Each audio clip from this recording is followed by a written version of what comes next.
Early one morning, Gordon's fire would not light. "I don't know what's wrong," sighed the firelighter. "There must be gremlins about." "What are gremlins?" asked Percy.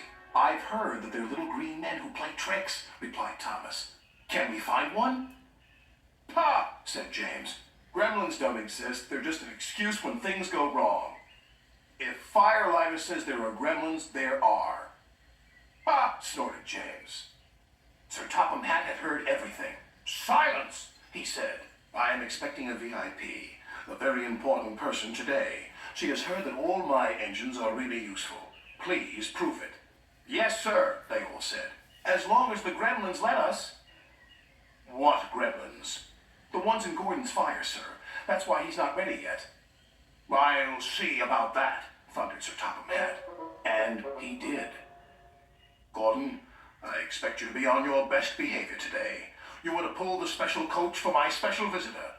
But no high speeds, please. She won't like that." Gordon was proud and pleased. He was waiting for his special coach when Percy puffed in with some freight cars. "What's the matter, Gordon? You're late." "Driver says there's gremlins in the turntable," replied Gordon. "They must be everywhere," squeaked Percy. At last the turntable was mended, and Gordon puffed away with the special coach. He was soon working hard to make up for lost time. After he arrived at the station, Sir Topham Hatt became concerned. "Where's Thomas?" he wondered. "He's supposed to be bringing my visitor from the docks." "Huh," huffed Gordon. "Thomas isn't really useful if he's late."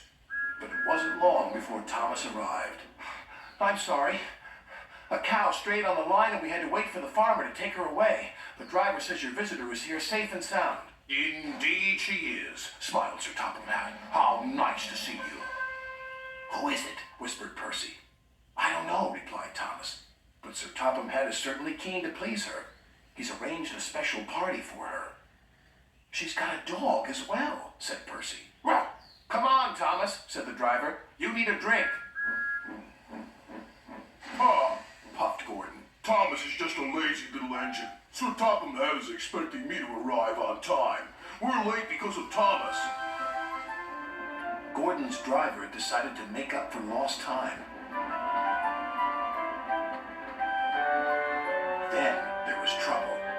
"I think we better slow down. This is an old line and could make things uncomfortable for the VIP." And it did. She was taking a bath and the water was slopping all over the place. "Oh!" she cried.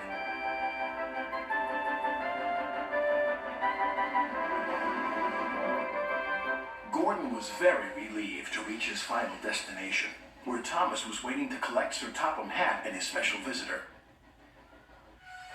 He blew an extra long whistle. This frightened the visitor's dog so much that he fled from the station and ran into a field where a bull was grazing. The bull frightened the little dog even more. He ran back again, onto the platform and over the bridge. "Row, row, row."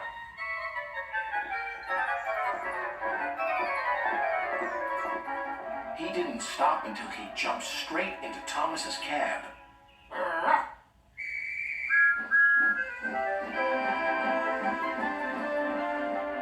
But he had a wonderful ride, all the way to the docks.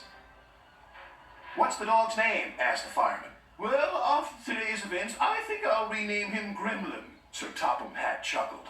"In that case, I've met one at last. Ha ha!" "Excuse me, sir, but who is your very important visitor?"